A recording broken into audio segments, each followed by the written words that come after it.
right. Today's question is, what are some signs you look for in a person that lets you know that there's something off about them and that they shouldn't be trusted? What is something that you look for, especially when dealing with, like, you could be dealing with customers, strangers, heck, even people you knew from high school. Like, literally, what are some self-defense things you kind of, is there anything you use to kind of protect yourself from? Protect from like what? Any kind of rules, like anything, like anyone can't be trusted. Maybe there's something that is not safe about them. I don't know about trusted, but just because you talk about like people, I think that the more people, I guess it doesn't have to do with safe at all, but the more people, the more experience they have with something, the less likely they are to listen to feedback about that thing. Yeah. Kind of like, I already know what I'm doing because I did this for 20 years. Like the more they've been doing it, the less easy they are to work with. Yeah, I can see that, and probably be a lot because they don't want to, just because you've been doing it the same way for years, that doesn't make it the most efficient way. Exactly. The way of doing it, because how many people come into a job first day and be like, why don't we do it this way? I mean, I'm sure it happens. Yeah. Is there anything you guys look for? So you said for safety? Yeah, safety, and this could apply. This is all across the board. It could be anybody, strangers, customers. Like, how do you know when you have someone that's trying to take advantage of something, or trying to take advantage of you, or maybe they're out to harm you? When it sounds too good to be true. Yeah. It's like all the old person sayings that you didn't understand when you were young. No such thing as a free lunch. Yes. Sounds too good to be true. Probably is. They're all true. The moment they start talking about timeshares, I'm out. Mary Kay, I'm out. Maluka, out. No. I think your parents are still in. I'm just joking. But still, like, a lot of those, what is it they call pyramid schemes? Pyramid schemes, yeah. Yes. It's a circle. It's a circle. You just said the same thing about the line. Classically said by you. Oh, that wrong. Best line ever. Yeah. What about you, Caleb? Is there anything like that, like something you just look out for? I don't really look for it, but if someone's clearly like a liar, just like I don't need you in my life. Yeah. Well, without having evidence that you're a liar, what makes you think someone's a liar? Like, it's one thing, like, I know something else, this is not true. When other friends of yours tell you a story they told about you that you know is a lie. Yeah. So then you say, I don't need you around anymore because you try lying about someone who's supposedly your friend for personal benefit in some weird way. It's good. It always seems like liars always tend to add more details to stories as they tell them. You have to have like the right amount of detail, otherwise it sounds suspicious. Yeah. Like if you say, well, I'm going to go to Dunkin' Donuts because it's half off for the next 2 hours, I have to get there before this time. Like, if you just say all that, people are going to say, why are you telling me all this information? Exactly. That's a little. I don't even know all that. There's something off-putting about that too. Also, well, I don't like giving I don't like giving people, unless they're family or friends, I don't like giving people rides. People who because I've been burned by that. Because I've been people have asked me like, hey, can you give me a ride? And next thing I know, I'm like, they're like, hey, will you stop by the gas station? Can we stop by my friend's house so I can pick something up? Can we go all the way across town? I don't do that anymore. I won't give anyone that I'm not really close with rides anymore. It's Travis. That never happened to me. It's never. I don't think I've ever done it either. Yeah, I don't know, but I don't know. Yeah, I think lies. Little ones aren't a big deal though. Like if you're I had something. Or what about the person who you've known for a long time? They never said to you or reached out to you at all, and then one day out of the blue, they're asking you for a favor. I mean, that is a bit of a red flag. Here's some saying, which I kind of like give and take is all good and well unless you're always giving. Yeah, that's true. I don't know. I think those are some good ones. Those are some good signs. I think. You have anything? No, but I slightly disagree with that. Some people are just givers. Some people can't help but just give and never ask for anything in return. So yeah, maybe if they're have some sort of malicious intent behind that, Well, But like Josh is a giver. I'm more thinking about like people that are comfortable taking, because if you're always Okay. the one giving yeah. Okay. and That's someone else how- is always taking, That's Okay. what I was, I was thinking. that's how I Okay. mean that. People that Okay. always take but never give, or people that are like, yeah, because like a lot of people, we're all friends with that one person that always wants to talk about like their lives and what's going on with them, and they never ask you about what's, Yeah. you know, saying they always asking where you're at. They're never asking how are you.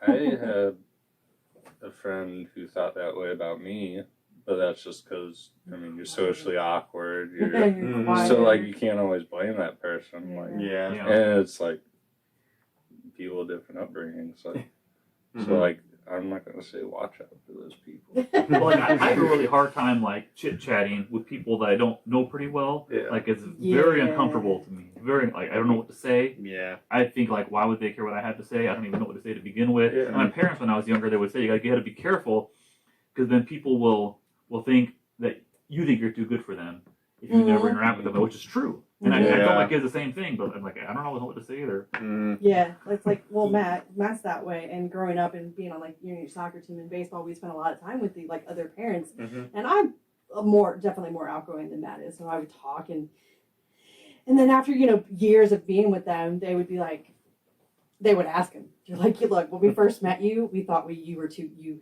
gave like this persona that he was too good for them. That's how it comes off. Because he is quiet. He doesn't talk. Yeah. He doesn't just come up to random people either and start talking. Yeah. Like your brother does. Yeah. Like Chris talks to everybody. Mm-hmm.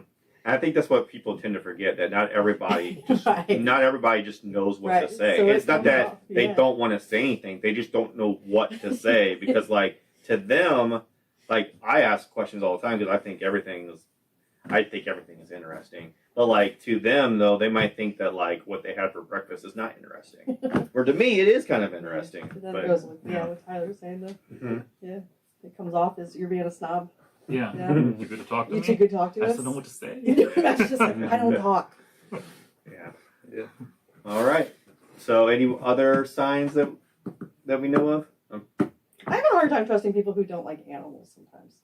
I Oh could yeah. Yeah. Isn't that like a really common thing amongst like Yeah. serial killers that Well, like? Well, they kill animals. that's like sociopathic. Now, Mm. when you say don't like animals, would you say people that don't like them or just choose not to have pets? No, that's totally two different things. Yeah. Because I don't know what you- Because I know you don't I like might that. be a no pet guy. Yeah, you're like a no pet guy because that's probably Yeah, like I something have- totally different. No, I have respect for people that are just like, I like animals, but Yeah. I will not take care. I'm not good with pets. Like well, if it doesn't fit into I don't your have that. I lifestyle, don't. Yeah, I don't have. It and doesn't you're fit. busy or you don't require want to. attention. Yeah, Right. they do. Like It's a that whole animal other- is better off in the care of somebody else. Yeah, and it's like an anchor. You know, they make you go home. They make you do Totally this. do. And then like how many people probably have animals just as trophies, just a. Well, that's a whole. It's like a whole status thing. Like, oh, I got animals. Look Right. at me. Like, But liking you take care of that animals animal? in general and having respect for them is yeah. totally two different things. Mhm. Yeah, because there's a bunch of people I know that are like they're good with it's just like kids, like they're good with other people's kids or pets, but they Mhm. don't want that themselves. Though. Yeah. Now, we've talked about it before. Are you in the category, but that they're almost like human-ish? No, I mean, Because some people I hear talk about, like, it was almost the same thing as having a kid. No. I'm like, you are Mhm. wrong. I am not We're a wrong. fur mama. That's Mm. ridiculous. I have children. They definitely. Mhm. If I have to Yeah. save one of them, I'm saving the kid. Yes. Even I'm going to save the kids. It doesn't. No, I love my animals and I love that they're there, but Choose your own species. I'm gonna pick Yeah. something else over there. Well, I think about two examples. People, they do kind of almost the same thing. Like, you're going to put your kid in the crate overnight. Right. That's your plan. Right. When they don't want her alive. Yeah. I'm gonna Put put her in her, the crate. put her in a kettle border. I don't think that's how that works. No. Exactly. No, Yeah. and I think you can Also- love your animals much, like really like a lot, Mm-hmm. but nothing comes to like love your kids, you know. Yeah. Yeah. Imagine kicking your kids off the couch. Well, Well, sometimes. I mean, That happens. yeah, but Your like kid off the dogs- couch this past weekend. my dogs are just huge. That's why I don't let them on the couch. So You've got a get lot off of the animals couch. going on, though. What are you at? What? Well, 2 cats and 2 dogs. One Two and cats one and two cat's an dogs. outdoor cat. So Your dogs are good-looking dogs. They're big dogs. yeah, and see, that's why I don't want them on the And they're not couch. for everybody. Yeah, I would never snap on my son. Like, get off the couch. Like, Or smack them in the nose when they're fighting. right, like it's or leave them in a kennel because I'm gonna go on vacation for And her. do you know my one? I don't have any experience outside of my own 2 dogs, but the whole like pack mentality thing, because they listen to me Oh, they do. much more than Karen. Oh yeah. And I never really know why, because like I don't really consider myself like the boss at home. But one thing I do on purpose, at least to the big dog, I will always walk through her on purpose. Like I'm not gonna wait for her. Like if they were in that pack outside, the alpha is not gonna wait. Oh, you go ahead and finish first. They're gonna go walk through every time. I think that really makes a difference. Yeah, I give them a pat on the butt, and I don't know what I just pat on the butt and they scurry off like. Yeah, my dogs have an electric fence, so they just go outside, right? And they'll spend all the time. And Rooney, our puppy, she's 2-year-old puppy, she spends whatever all the time. But I'll try to get her to come in. She will not listen to me. Matt will go outside, yell at her once, and she comes running. I'm like, Why do they do that? And she's my dog. You think it's a tone? Because mine, when I lived at home, they never listened to mom. But like, me or dad say anything, they'll like, oh shoot, the guy's talking. Yeah. I don't know why. The story, sorry, I deepen my voice. the story my mom likes is she had a similar issue with our dog when I was a kid, and she would threaten and say, "You need me to get Bill?" Like, and the dog didn't know the name of my dad. Like, oh, start running. That's funny. Like a kid, wait till your dad gets home. Yeah, with the back gets home. I don't know. It drives me nuts, though. All right. Deepen my voice. As far as people go, Yeah. I don't know. There's a vibe that people With put off. people, I think most people are very like accurate with their feeling. Like you just have like a gut feeling Trust when you. your intuition. Yes. I saw a Reddit post kind of about this, and a lot of people were saying like how their kids acted towards an adult. Like sometimes that they just like they got scared or nervous and like cowered towards Probably their parents, Mm-hmm. and then they ended up finding out this guy. There's probably a was- reason. Yeah. Yeah. Like, he Well, kids was in are the kind of stuff, more like intuitive. Yeah. Yeah. And don't have like the outside pressure of interacting with other people. Like they don't want to, they don't have to. Mm-hmm. Whereas an adult kind of sometimes have to. Yeah. And I think kids are more intuitive. And they're like, you know what, I don't want to talk to you and I'm not comfortable talking to you, so I'm not going to. Yeah, and I saw this in a thing where it's like this. There's like this weird phenomenon where like if you're out hiking and you're going down a wrong path, there's something that's telling you that you're heading in the wrong direction. You need to turn. You don't know what it is. Can't explain it.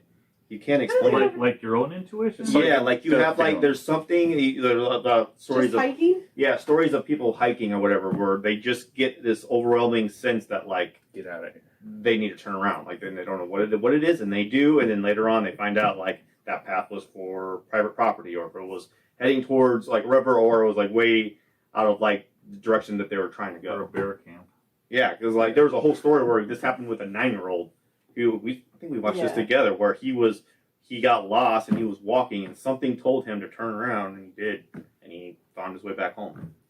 So I think it's like I wonder if it's like we kind of get that same thing with people. I mean, probably as an adult, you would probably just ignore it more. Yeah. I don't know. I don't know. I don't know. It's a weird thing. They can't. The show is called The Unexplained, so it can't be explained. But, Can't explain it. but it's real. All right. Does anybody else have anything? I think that's it. All right. There we have it. Even there.